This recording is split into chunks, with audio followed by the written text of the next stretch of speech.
move on, gentlemen, and talk about the Jacksonville Jaguars, who were unable to knock off the Packers at home in Week 1. So now they travel to San Diego to face a Chargers team that still has to be gutted. They blew a huge lead in Kansas City and also lost their best offensive player, or at least their best offensive skill player in Keenan Allen, who did indeed suffer a torn ACL.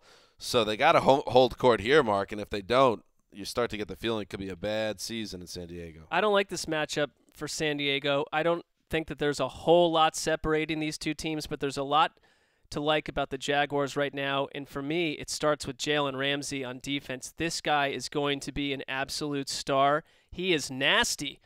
Go watch this guy's game from last week. He has got an attitude, and it happens whether it's on special teams or on defense. I think the Jaguars, I'm not sure it's going to happen all this season, which will, upset the caravan that thinks it's riding towards January play. But they have a lot of productive young players, put up 413 yards, something like that last week, did a very good job. And I think the Chargers gave up 413 yards. It's a good matchup, I think, for the Jaguars to come in. Allen Robinson, Allen Hurns, and I want to know what's happening with Chris Ivory. That's my concern. I think they're a much different run game when he's been in the lineup in the preseason. I think the Chargers' offense worries me without Keenan Allen. They got shut down when he left, and I think he's that good.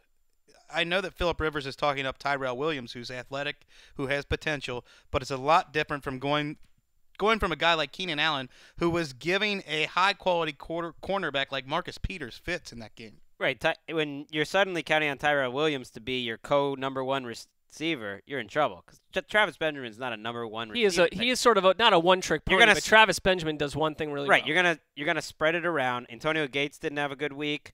The Jaguars, this is a game, if they are going to take the next step, this is the type of game you sneak out. It's not the toughest road place to play in the world. I think the Jaguars showed something in that game that they were aggressive, going for it on fourth downs. That's the right sort of attitude. I'll tell you what they are. They are my lock of the week. Whoa!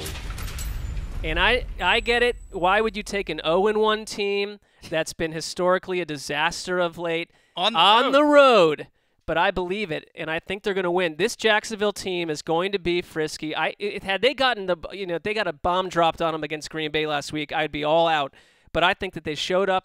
They did exactly what we asked them to do in this studio last Thursday, which is they played a very. To embarrass themselves. They did not at all, and there's a lot to like about this team.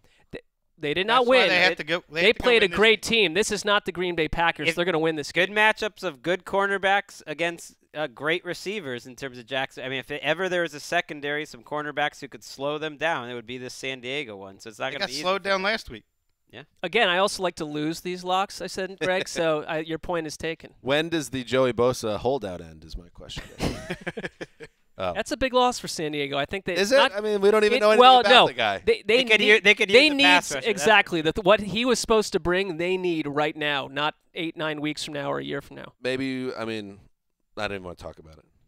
But he's hurt because hamstring's hurt because he spent the entire summer in a protracted standoff that no one was happy about.